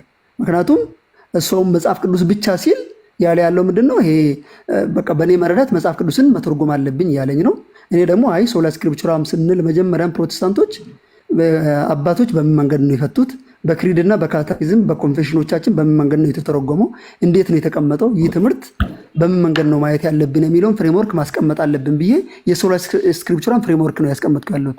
ስለዚህ አሁን በእኔና በልጁ መካከል ምናልባት ሊኖር የሚችለው እሱ ሶሎ ሊሆን ይችላል። ምናልባት መጽሐፍ ቅዱስ ብቻ ሲል እሱ ትራዲሽንን፣ ክሪዶችን፣ ኮንፌሽኖችን፣ ካታኪዝሞችን፣ አባቶችን ያላማከለ የራሱ ትርጉምን ያለ ይሆናል። እኔ ግን ሶላ ስክሪፕቸራ ስል የራሴን መረዳት ብቻ ያልኩኝ አይደለም። በምን መንገድ አባቶች ተረጎሙት፣ በምን መንገድ በክርስትና ትራዲሽን ውስጥ በምን መንገድ ነው ይህ ትምህርት ሲተላለፍ የነበረው፣ አጠቃላይ ደግሞ ሆል ኮሚኒቲ ኦፍ ክርስቲያን ኮሚኒቲ በምን መንገድ ነው ያንን ክፍሎችን ሲተረጉም የነበረው የሚለው ነገር ማየት ይኖርብናል። ስለዚህ እኔና እሱ ልዩነቱ እሱ ስለሆነ መጀመሪያ ምናልባት እኔና አብርሽ የምንለያየው እዛ ላይ ነው። እኔ ሶላ ስክሪፕቸር አማኝ ነኝ፣ እሱ ደግሞ መጽሐፍ ቅዱስን በራሱ መረዳት ምናልባት አሁን እሱ ሲናገር እንደነበረው መንፈስ ቅዱስም ገልጦለት ሊሆን ይችላል፣ አላውቅም። እኔ ደግሞ መንፈስ ቅዱስ ለአንድ ግለሰብ ብቻ በዚህ መንገድ የተለየ ትምህርት ይገልጣል ብዬ አላምንም።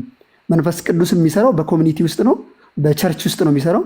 ስለዚህ አዝሆል ቸርች ውስጥ ያለው እውነታ ነው እንጂ የሆነ ግለሰብን ብቻ ጫካ ወስዶት ወይም ደግሞ ተራራ ላይ አውጥቶት ይገልጥለታል ብዬ አላምንም። ስለዚህ እሱ ነው ልዩነታችን። ተረድቻለሁ። ልዩነቱ እኮ ገብቶናል። አሁንም ስቲል ያነሳኸው እኮ ሸልፈኛው ልዩነቱን ብቻ ነው ያነሳውና ይሄ ልዩነት ግን ለምሳሌ አንተን የመጽሐፍ ቅዱስ ብቻ አማኝ ነኝ አልክ፣ እሱ ምናልባት ደግሞ ሶሎ ስክሪፕቸር ሊሆን ይችላል አልክ። በቃ ትራዲሽን ዜሮ የሆነ አረዳድ ሊኖረው ይችላል። ኦኬ ይሁንና እሱ ይሄን አረዳድ ይዟል። መንፈስ ቅዱስ ይሄንን መገለጥ ለሱ በትክክል እንደሰጠው ወይም እንዳልሰጠው ጀጅ የሚያደርገው አካል ማን ነው? የመጨረሻው ባለስልጣን በሶላ ስክሪፕቸራ ትምህርት መጽሐፍ ቅዱስ ነው። ሁሉም ነገር የሚዳኘው የሚመዘነው በመጽሐፍ ቅዱስ ከሆነ ያንተ እና የእሱን እዚህ ክፍል ላይ ያለውን አረዳድ መጽሐፍ ቅዱስ ብቻ የሚለው ትምህርት ጀጅ ማድረግ ይችላል ወይ? ዲሳይድ ማድረግ አንተ ያ አቅሙ አለ ወይ? ዲሳይድ ለማድረግ እሱም ሮንግ ለማድረግ አንተ አቅሙ አለ ወይ? እሱም አንተ ሮንግ ለማድረግ ከዚህ መጽሐፍ ቅዱስ አቅሙ አለ ወይ? ወይስ ሁለታችሁም አንተ ልክ አይደለም ብቻ ተባብላችሁ ባለመግባባት ተግባብታችሁ ነው ወይ የምትለያዩት ነው የኔ ጥያቄ። እሺ አሁን እነሱ እኮ ያወራን ያለ ነው ምንም ማላቀው ሰው ነው ማቀኝ ሰው ነው። ሶሻል ሚዲያ ላይ ነው የተገናኘ ነው። ሶሻል ሚዲያ ላይ እኔም እሱም ሆነ እኔን የማውገዝ እሱም እኔን የማውገዝ ማለት የለውም። ግን አሁን ያደረግን ያለ ነው ምንድን ነው በምን መንገድ እናጠናለን፣ በምን መንገድ ያንን ጤናማ የሆነ አስተምሮ ላይ እንደርሳለን የሚለው ላይ ዲስከሽን ያደረግን ነው። ግን አሁን ይሄ የኔ ቸርች ብሆን ወይም ደግሞ የኢቫንጀሊካል ቸርች ውስጥ ቢሆን ማለት በእርግጥ ኢቫንጀሊካል የሚለው ብሮድ ነው። እንደዛ ቢሆን ይሄ ትምህርት ይዞ ይወገዛል ማለት ነው። እንደዚህ አይነት ትምህርት ስለማይታወቅ በትራዲሽናችን ውስጥ ስለሌለ፣ ይህንን ግን የሚያወግዘው አካል የራሱን መረዳት መሰረት አድርጎ ሳይሆን እንዳጠቃላይ ቅድም ያልኩን መረዳቶችን መሰረት አድርጎ ትምህርቱን ስተት ነው ብሎ ያወግዘዋል ማለት ነው። ስለዚህ አሁን እዚህ ላይ እኔ እና እሱም መወጋገዝ የለም፣ ቻው ብለን ነው የምንለያየው። እንደዚህ አይነት በፕሮቴስታንት አይታወቅም። እሱም እኔ አያገባኝም የግሌ ነው ብሏል። ስለዚህ የግሉ ከሆነ በግሉ ይሄዳል። የግሉ የሚሄደውን ሰውዬ ደግሞ እኔ ምንም ላደርገው አልችልም። እዚህ ላይ ነው ያገኘሁት። ምናልባት ግን ሌላ ጊዜ የሚማር ከሆነ አሁን መጽሐፍቶች ይልክለታለው። ይህን እኮ ነው የምልህ እኮ ይቅርታና ሸልፈኛው የግሉን ስለዚህ እሱ መጽሐፍ ቅዱስን ተረቱ በግሉ መሄድ ይችላል። አንተ የሚያዝከውን አረዳድ ይዘህ በግል መሄድ እድል ፈንታስተኛ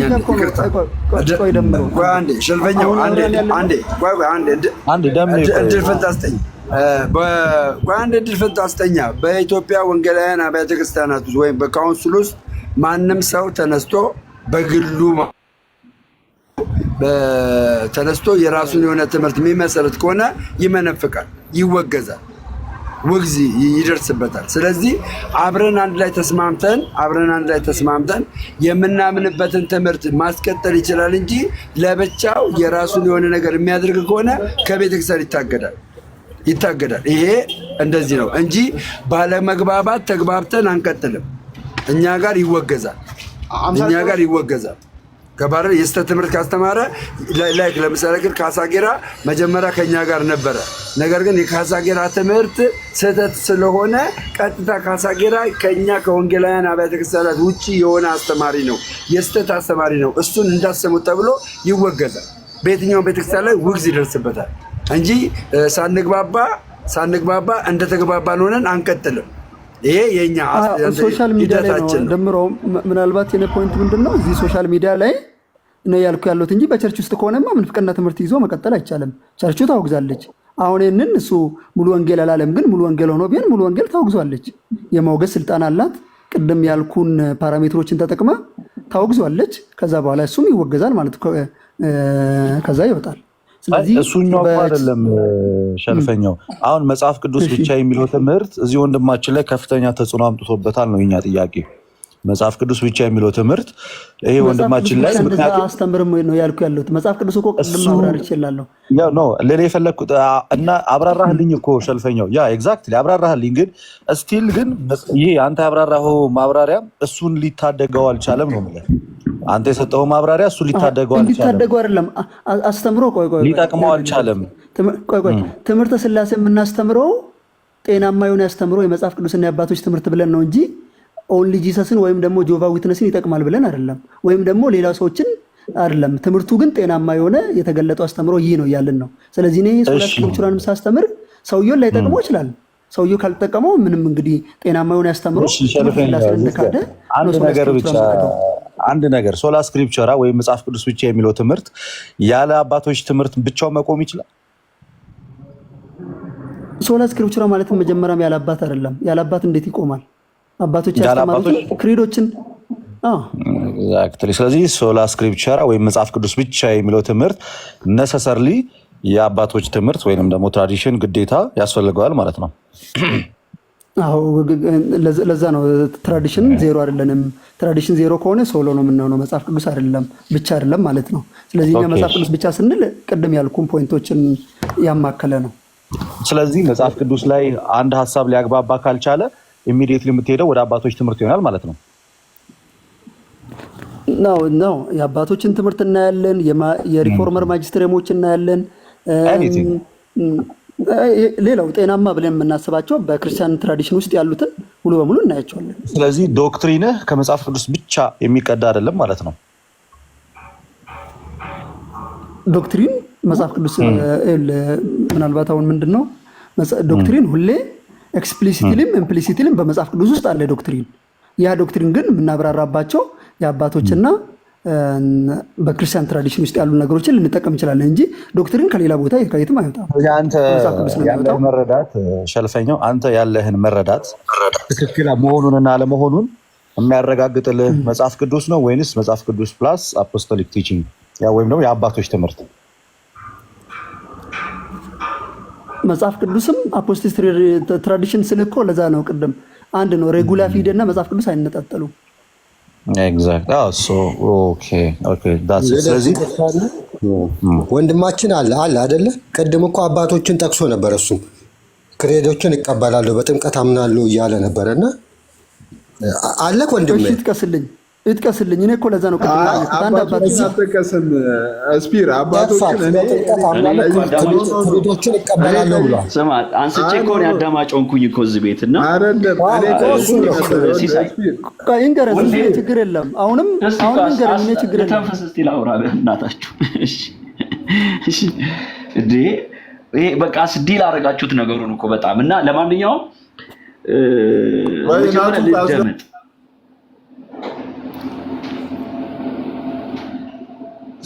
ሲሳይ ወይ እስቲ መጀመሪያ ልደመጥ መጀመሪያ አሁን በዛም ከምትሄዱ በፊት መጀመሪያ ልደመጥ። የመጽሐፍ ቅዱስ ቃል ውጪ ማውራ ከሆነ በእግዚአብሔር ቃል መዝኑኝ።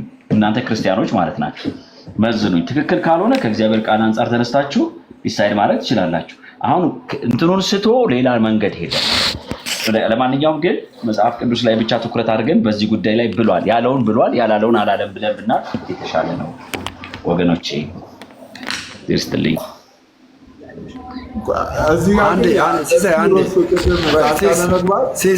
አንዴ ይህን ጥያቄ ለሽልፈኛው ልጠይቀውና ከዛ ወደ ስብሮስ ትሄዳለህ። ሽልፈኛው አሁን እኛ መጽሐፍ ቅዱስን ኢንፋሊብል ነው ብለን ነው ምናምን አይደለ? ሽልፈኛው ኦኬ። ስለዚህ ከዛ የተነሳ ከአምስቱ ሶላዎች እንግዲህ አንደኛው ሶላ መጽሐፍ ቅዱስ ብቻ ብለን ስንል መጽሐፍ ቅዱስ ባለስልጣን ነው፣ ከሱ ውጭ ሌላ ባለስልጣን የለም ብለን ነው የምናምነው እኛ። የቤተክርስቲያን አባቶች ፕላስ ስናደርግ ቆይ መጀመሪያም ትንሽ ስለሳትኮ መታረም አለበት። መጽሐፍ ቅዱስ ብቸኛ ባለስልጣን ማለት አይደለም። ሶላ ስክሪፕቸራ ብዙ ባለስልጣኖች አሉን፣ ግን ብቸኛ የማይሳሳት ባለስልጣን ማለታችን ነው እንጂ ብዙ ባለስልጣኖች አሉን፣ አባቶች አሉን። ቸርች ከመጽሐፍ ቅዱስ እኩል ነው አይደለም። በደንብ አድርገኝ ስማኝ። ብዙ ባለስልጣኖች አሉን መጽሐፍ ቅዱስ ጨምሮ፣ ግን መጽሐፍ ቅዱስን ሶላ ስክሪፕቸራ ስንል ብቸኛ የማይሳሳት ባለስልጣን፣ የማይሳሳት የሚለውን ባለስልጣንነት ላይ ትጨምራለህ እንጂ ባለስልጣናት አሉን፣ አባቶች አሉን፣ ክሪዶች አሉን፣ ኮንፌሽኖች አሉን፣ እንዳጠቃላይ እንደዚህ ሁሉ አሉ።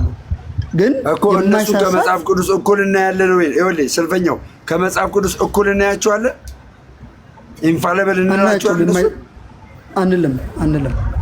ስለዚህ ፕላስ እንዴት እንላለን? መጽሐፍ ቅዱስ ፕላስ ብለን እነሱ እንዴት ይጨምራሉ? ያ እኮ ነው መጽሐፍ ቅዱስ ፕላስ አላደረግንም። ይኸው ለልደት እንደዛ አልከው እኮ ለልደት እንደዛ አልከው ፕላስ ብለህ ጨመርክ። መጽሐፍ ቅዱስ የማይገልጥልኝ ከሆነ ፕላስ የቤተክርስቲያን አባትን እመለከታለሁ አልክ። መጽሐፍ ቅዱስ ባለስልጣን ከሆነ ሁሉን ነገር ከመጽሐፍ ቅዱስ ማወቅ አንችልም።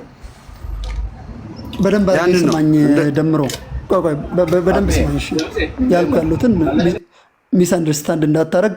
ምንድን ነው ሶላ ስክሪፕቸራ ስንል ብቸኛው የማይሳሳት ባለስልጣን ማለታችን ነው። ይህንን ስንል ግን ሌሎቹ ሊሳሳቱ የሚችሉ ባለስልጣናት የሉንም ማለታችን አይደለም። አባቶች አሉን። ቀጥሎ ደግሞ ቸርች ማለት በቸርች ውስጥ አጠቃላይ ቸርችም አለችን። ቸርችም ባለስልጣን ናት ብለን እናምናለን። የቸርችና የመጽሐፍ ቅዱስ ልዩነቶቻቸው ሁለቱም ባለስልጣን ናቸው። የመጽሐፍ ቅዱሱ ግን የማይሳሳት ሊሳሳት የማይችል ኤር ሊያደርግ የሚችል ፖሲቢሊቲ የለውም ያለን ነው። ቤተክርስቲያን ግን ሁሌ ባለስልጣን ናት፣ ግን ልትሳሳት ትችላለች ያለን ነው።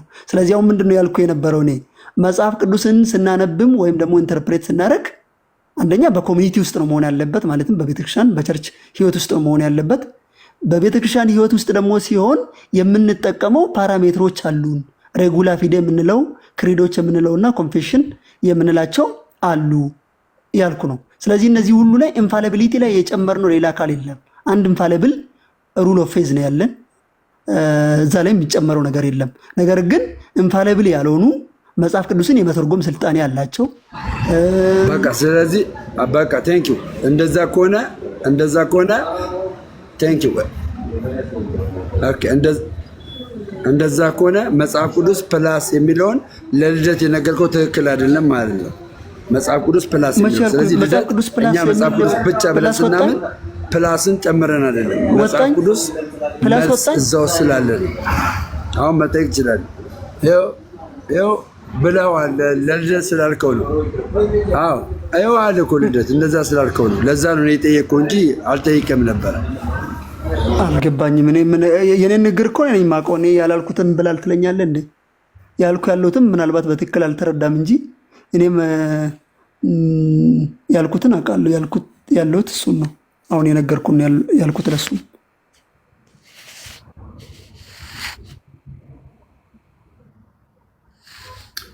ሲስ ወደ ሀሳቡ ስንመለስ ጆ ቀጥለሽ ሲስ እድል ስጥኝ።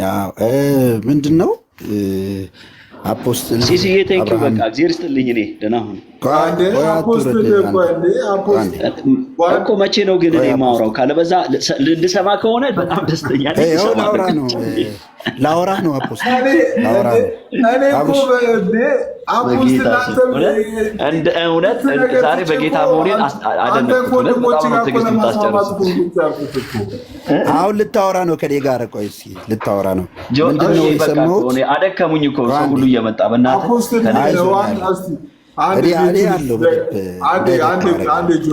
ታብታብ አድርጉ። ኔትወርክ ጥሩ ሲሆን ታብና ሼር አድርጉት። የቲክቶክ ያላችሁ ሰዎች የቲክቶክ ሳይኗን ጊፍት ስጡን። ጆና ሸልፈኛ ይቀጥላሉ። እሺ አፖስትል እንግዲህ አንተ ፕሮቴስታንት እንደሆንክ ነው አክት እያደረክ ያለውና ከዛ እኔ በራሴ ነው የምረዳው ብለሃል። በፕሮቴስታንት የትኛውም አጥቢያ ቤተክርስቲያን ውስጥ በወንጌላውያን አብያተ ክርስቲያናት ውስጥ ማለት ነው በግሌ ብሎ የሚሄድ ሰው ከቤተ ክርስቲያን ጋር አንድነት አለው?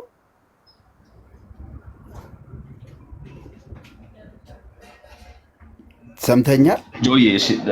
ለእኔ መሰለኝ ጥያቄው አለ። እሺ ጥሩ። መጀመሪያ የተነሳው ጥያቄ ምንድን ነው? ጥያቄን ያዝኩት ወይስ የትምህርት አቋም ይዤ እኔ በዚህ ነገር ተቀልያለሁ የራሳቸው ጉዳይ አልኩኝ ወይ? አይደለም። እኔ ጥያቄ አለኝ፣ በወንጌላውያን አማኞች ዘንድ ጥያቄ አለኝ። የጥያቄም ይሄ ነው ብዬ አቀረብኩ።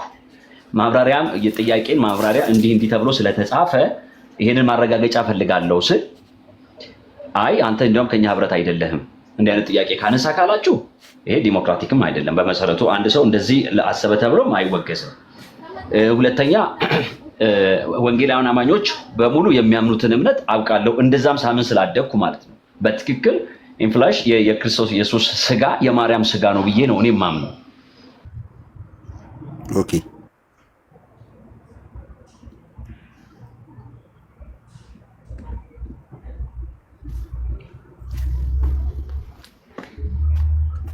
ድምፅ ጠፍቷል። ኦኬ ጆ እያወራ ከሆነ ድምፅ ጆ ወይሽ እሱ ነው። አይ እሺ የማርያም ስጋ ነው የወሰደው ብዬ ነው ማምነው ነው ያልከው? የማርያም ስጋ አሁን እኮ ጨርሰናል። አሁን ሊማር ነው ጨርሰናል። እንደ አዲስ እኮ መነሳት አይጠበቅም። በቃ ጨርሰናል። ልጁ እማራለሁ አለ። በቃ እንደ አዲስ መጠየቅ አያስፈልግም። ይህን ጉዳይ ጨርሰናል። አንተ የተለየ የምታወራው ነገር የለም። አንተ የተለየ አታውራውም። እንደ አዲስ አታንሳ። አታውራውም። ከሽልፈኛው ጋር ጨርሷል። ቴሌግራም ላይ አወራለሁ ብሎታል። ሸልፈኛው ቴሌግራም ላይ አወራል። ምንም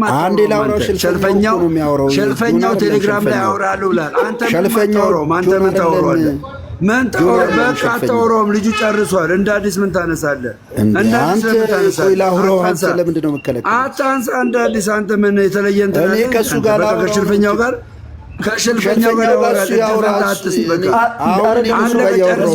የጨረሱትን ጉዳይ እንደ አዲስ አታንሳ። ጨርሰውታል። ላውራበት። አንተ ምን ሆነህ ነው? ችግር አለብህ እንዴ? ትስቃለህ አንተ። ጣልቃ አትገባም እንዴ? ማኔጅ አድርግ ተው እንጂ ሳቅ። አንተ ምን አለ ጭራሽ አታውሩ ብሎ ነገር አለ። እሺ ጨርሰዋል ነው በቃ። አዲስ ብትጠይቁ ይጨርሱ። ብራዘር እኔ ማውራው እኔ ጆን ነኝ። ያልጠየቅነውን ጠይቀው። ያልጠየቅነውን ጠይቅ። የጠየቅነውን ደግማ ጠይቅ። እየበጠበጥክ እኮ ነው ደምሮ። በቃ ያልጠየቅነውን ጠይቅ። በቃ ስርዓት ምናምን ማወቅ አለብህ። ምን ስርዓት ምናምን? እኔ የምጠይቀውን አንተ አታስቀምጥልኝም። አንተ አታስቀምጥልኝም። አንተ ምን ስለሆንክ ጠይቅ ምናምን ብለህ አንተ ማነህ? እኔን ልትመራኝ ትፈልጋለህ? አዲስ ነገር ስርዓትህን ያዝ። ስርዓትህን ያዝ። ዝም ብለህ ራስን አታከብድ። በእናትህ ምን ታመጣለህ?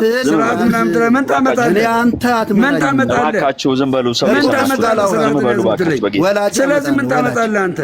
ወላጅ ምን አይነት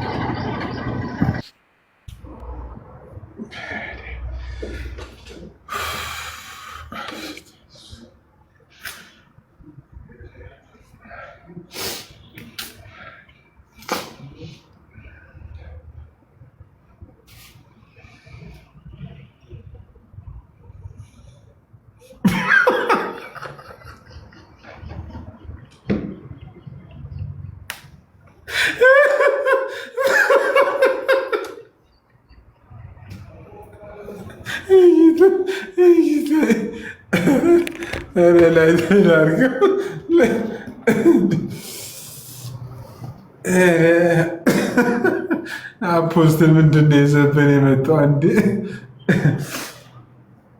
ጋይ ስለተፈጠረው ነገር በጣም ሶሪ እናዝናለን። ኦኬ ሶሪ ለተፈጠረ ቢኒ ምን አካውንት ተዘጋ እንዴ?